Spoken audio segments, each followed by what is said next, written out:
Est-ce que tu t'es déjà inscrit à un cours de français en te disant cette fois, je vais vraiment m'y mettre avant de tout laisser tomber, de tout abandonner quelques semaines plus tard? Moi oui, enfin c'était pas un cours de français évidemment, je vais te raconter ça juste après. Aujourd'hui, je te propose un épisode très concret. Je vais t'expliquer ce que je ferais si je devais apprendre le français en partant de zéro, en recommençant du début. Tu vas voir que c'est un plan simple, logique, où on va essayer de respecter ton rythme et de trouver quelque chose qui fonctionne sur le long terme. Salut, salut, salut. Bienvenue dans un nouvel épisode de French Mornings, le podcast. Et surtout, bonne année à toi. Si tu apprends le français, tu es au bon endroit. Je suis Elisa et j'enseigne le français sur mes réseaux sociaux à travers des vidéos sur ma chaîne YouTube French Mornings with Elisa et à travers ces épisodes de podcast que tu écoutes. Si tu veux progresser encore plus vite et de manière structurée, tu peux aussi trouver un de mes cours de niveau A2 à C1 sur mon site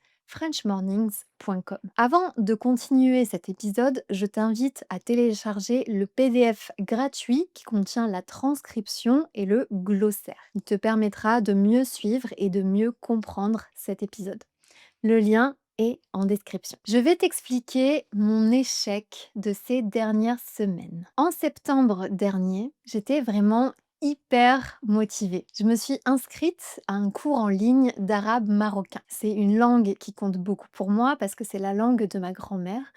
Donc j'aimerais vraiment apprendre à mieux parler. J'ai trouvé un cours en ligne génial avec des leçons en visio, donc en live sur Zoom, un vrai accompagnement, un rendez-vous toutes les semaines, le mardi à midi. Tout était parfait. Au début, j'étais très assidue. J'allais au cours toutes les semaines, j'étais très régulière. Je notais aussi toutes les leçons dans mon cahier. Et je sentais que je progressais vraiment, que j'apprenais beaucoup. Ensuite, il y a une semaine où la prof, Iman, nous a dit qu'elle partait en vacances, donc on se reverrait seulement dans 2 semaines. La deuxième semaine arrive, sauf que moi, je suis tombée malade. Donc je me suis pas présentée au cours. La semaine suivante, j'ai eu un empêchement à cause du travail. Et la troisième semaine, encore après, je me suis sentie trop en retard. J'ai pas eu le temps de rattraper ce qui avait été vu dans les cours précédents. Donc en fait, j'y suis pas allée parce que je me suis dit je vais être complètement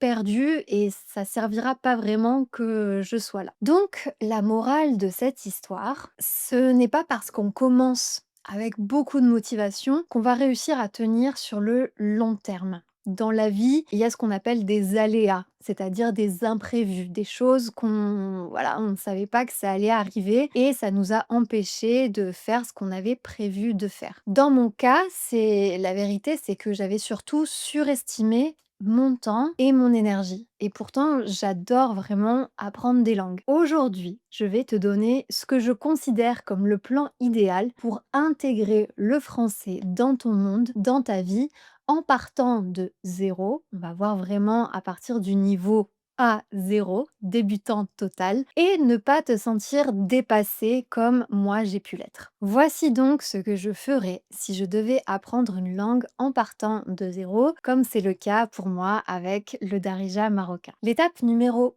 1, s'immerger dans le son, dans la phonétique. Avant même d'apprendre la conjugaison, je crée une immersion en écoutant de la musique, en regardant des séries avec des sous-titres. J'écoute et je laisse mon oreille s'habituer aux nouveaux sons, aux nouveaux mots. Et même si je ne comprends pas du tout ce que je suis en train d'écouter, je commence à m'y habituer, à la reconnaître un peu. Et quand je commence à identifier certains mots, je peux même m'amuser à les répéter un peu comme un jeu. C'est ce qu'on appelle aussi l'exposition passive, c'est-à-dire que on se familiarise avec le son, avec le rythme, la phonétique, et ça réduit la sensation de langue totalement étrangère. Ça devient une langue familière, même si on n'est pas encore du tout au niveau de pouvoir s'exprimer. L'étape numéro 2, Ce que je ferais, ce serait de prendre des leçons niveau débutant gratuites. Alors, j'utiliserai YouTube ou bien des applications ou bien j'écouterai des podcasts pour débutants. Je prendrai des petites leçons toutes simples où je vais répéter à voix haute ce que je lis, ce que j'entends et aussi tout noter dans un cahier pour me faire un peu mon propre cours.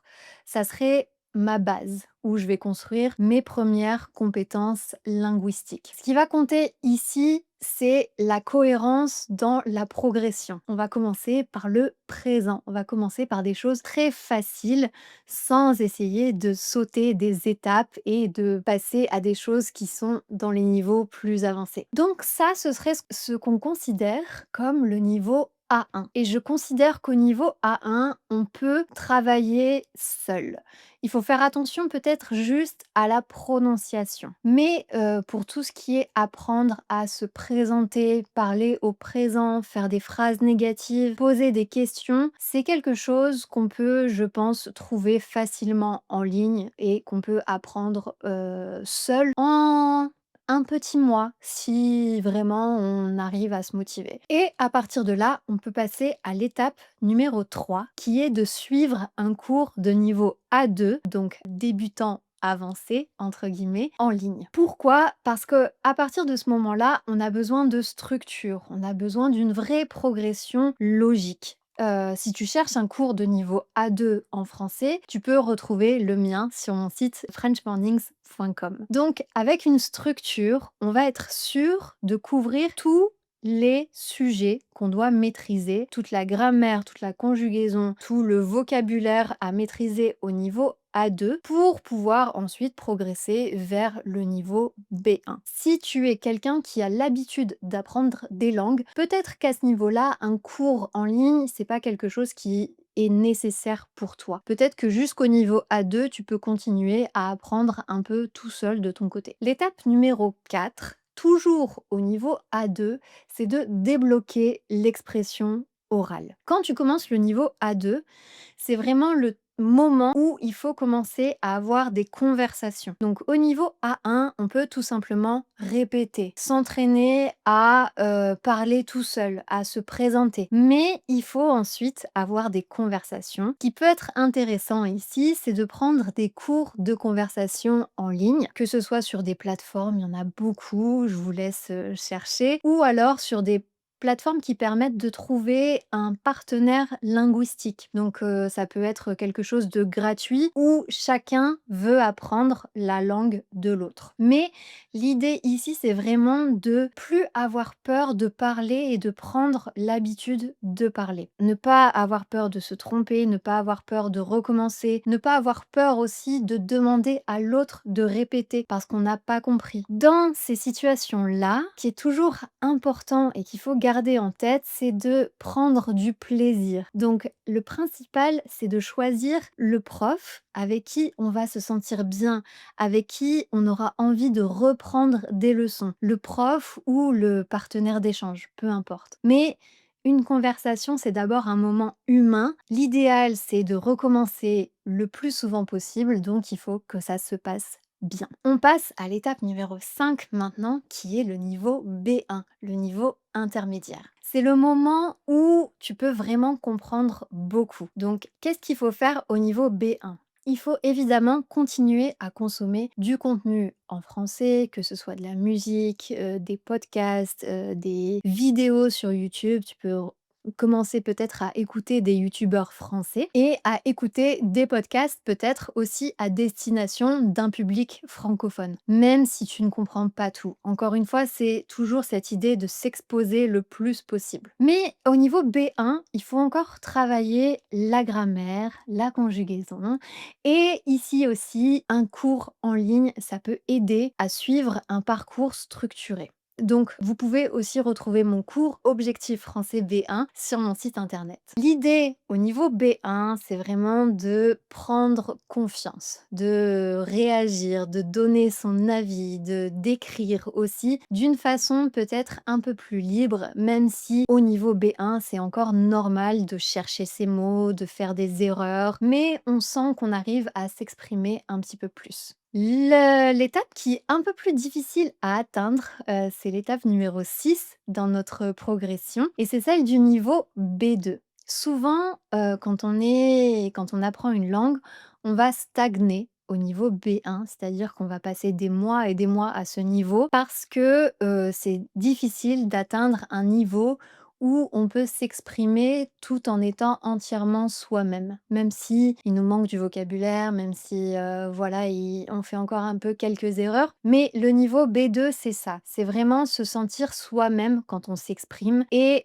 sentir qu'on est capable de s'exprimer sur beaucoup de sujets différents. On doit être capable de parler, de débattre, d'échanger des idées, des opinions. Pour ça, il faut vraiment se concentrer sur l'oral, sur la conversation. Donc, pourquoi pas se lancer à ce niveau-là un défi? Parler tous les jours en français pendant une semaine ou pendant même un mois pour vraiment progresser énormément pendant une courte période. Donc je pense que ça peut être quelque chose de clé pour atteindre le niveau B2. Au niveau B2, on doit être aussi capable de presque tout comprendre. Et donc pour moi, c'est le moment où il faut vraiment se concentrer sur les expressions idiomatiques et sur les mots d'argot, les mots familiers qu'on adore utiliser en français. Donc c'est vraiment un moment où on passe à la vitesse supérieure avec le niveau B2. Au niveau B2, c'est un niveau où on peut aussi stagner parce que c'est un niveau qui est assez confortable une fois qu'on l'obtient. Parce qu'on peut avoir